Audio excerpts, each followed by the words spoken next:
আসসালামু আলাইকুম। যে আমার নাম মোহাম্মদ মুস্তাকিন, আমার বাবার নাম হলো শরীফ মোহাম্মদ আলী, আমার আম্মার নাম হলো ফাতেমা বেগম, আমার বাড়ি হলো মাদারীপুর ডাসার উপজেলা। তো আমি এমনি থাকি যাত্রাবাড়ি। আমি ওনাদের কাছে আসছিলাম যে আমার ওয়াইফের জিন জাতীয় সমস্যা হয়েছিল, অনেক জায়গায় দেখাইছি, অনেক চেষ্টা করছি, সুস্থ হয়নি। তো ওনাদের ভিডিও দেখার পরে আসলে এখানে আসলাম।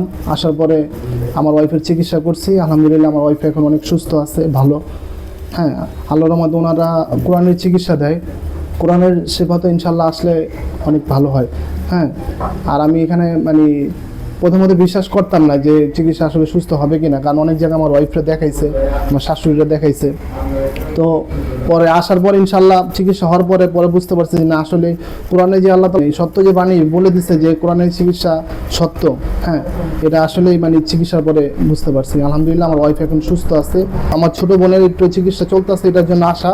এর ভিতরে একজনের সাথে একটু সাক্ষাৎ করলাম যে আপনারা সবাই আমার জন্য দোয়া করবেন, এমন হুজুরের জন্য দোয়া করবেন। ইনশাল্লাহ বেশি বেশি আপনারা আসতে পারেন নিশ্চিন্তায়। এখানে আল্লাহর রহমতে সত্য চিকিৎসা হয়। যাদের জিন জাতীয় সমস্যা আছে, বান সমস্যা আছে, ইনশাল্লাহ চিকিৎসা ভালো হবে। আসসালামু আলাইকুম ওয়া রাহমাতুল্লাহি ওয়া বারাকাতুহু।